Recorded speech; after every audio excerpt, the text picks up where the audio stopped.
यार आता परत घरी कळणार, आई बाबा माझी वाट लावणार यार, परत सगळ्या सगळे टेन्शन सुरू होते, सगळं परत चाललं होतं रे यार. ठीक आहे नो काळजी करू, होईल सगळं नीट. हा बोल श्रेयस. सर वाट लागली. सर वाट लागली. ह्या नवीन वॉचमॅनने कदाचित वहिनींना सगळं सांगितलं आणि वहिनी परत वर यायला निघाल्यात. सर तुम्ही या ना खाली. काय आता काय झालं? तुझं तर गाढ वॉचमनने सांगितलंय तू कुठल्या तरी साहेबांबरोबर वर आहेस आणि आता राधिका वर येते.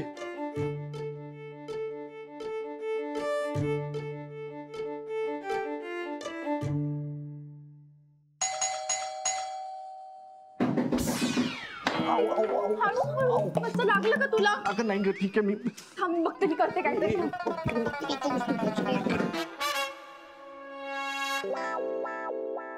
शन्या शन्या दार उघड. शन्या दार उघड. मला माहितीये तू घरातच आहे. दरवाजा उघड. शन्या तुला ऐकून येऊ राहिलं का? शन्या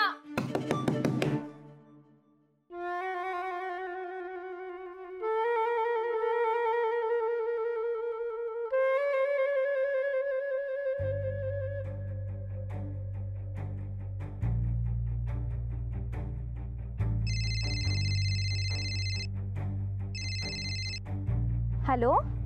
हॅलो भक्ती मिस. हा बोला राधिका ताई. मी तुमच्या घराबाहेर उभी आहे. त्या शन्याचे कपडे द्यायला आली. अहो पण घरी आता कोणीच नसेल. नाही भक्ती मिस ती घरातच आहे. वॉचमननी सांगितलं ना.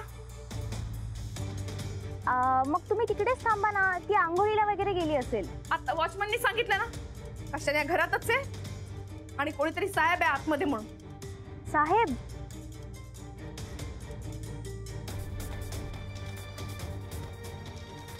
कोण साहेब? ते दार उघडल्याशिवाय कसं कळणार? मला खूप काळजी वाटून राहिली. हे बघा राधिका ताई, तुम्ही अजिबात पॅनिक होऊ नका. मी येते घरी. हा मी काय अजून शाळेत पोहोचले नाहीये. तुम्ही थांबा तिकडेच, मी आलेच. हा बरं होईल. हो हो येते.